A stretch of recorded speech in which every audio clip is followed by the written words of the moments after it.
শিরোনাম দেখে হয়তো বিষয়টি স্বাভাবিকভাবে নিচ্ছেন। ঢাকায় সিনেমা সুপারস্টার শাকিব খান সবার চেয়ে বেশি পারিশ্রমিক পান, সেটা সব চলচ্চিত্রপ্রেমীদেরই জানা। ঢাকায় সিনেমার অপর নায়ক জায়েদ খান তার চেয়ে পারিশ্রমিকে অনেক পিছিয়ে থাকেন, সেটিও সবার জানা।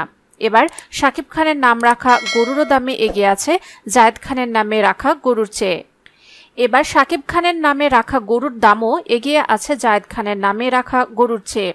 মূল ঘটনা হলো, খামারিরা অনেকেই তাদের প্রিয় পশুটির নাম রাখেন পছন্দের তারকাদের নামে, যা বিগত কয়েক বছর ধরে চলে আসছে। আর এসব নাম প্রকাশ্যে আসে কোরবানির ঈদের আগেই। এবছর জেলার সবচেয়ে বড় গরু উঠানো হয়েছে সিদ্ধিরগঞ্জের আর.কে অ্যাগ্রো লিমিটেড নামের একটি খামারে।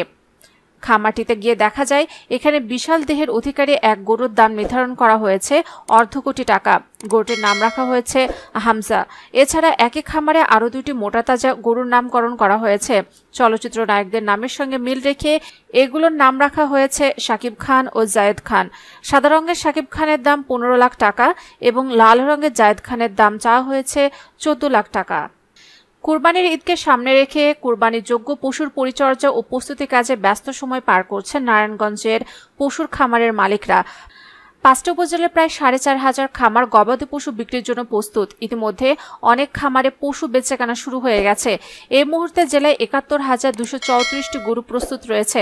দেশি জাতের গরুর পাশাপাশি সিন্ধি, শাওয়াল, কংরাজ, ব্রাহ্মা, বুটিসহ নানা জাতের বিদেশি গরু, ছাগল ও মহিষ বিক্রির জন্য প্রস্তুত করা হয়েছে।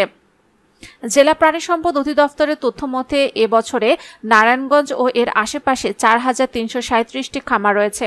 এ জেলায় এবার গবাদি পশুর চাহিদা রয়েছে 1,66,803টি। এই মুহূর্তে 71,234টি গরু প্রস্তুত রয়েছে, যা চাহিদার তুলনায় অনেক কম। খামারগুলোতে কোরবানিযোগ্য পশু সর্বনিম্ন মূল্য 90,000 থেকে 15 লাখ টাকা পর্যন্ত রয়েছে।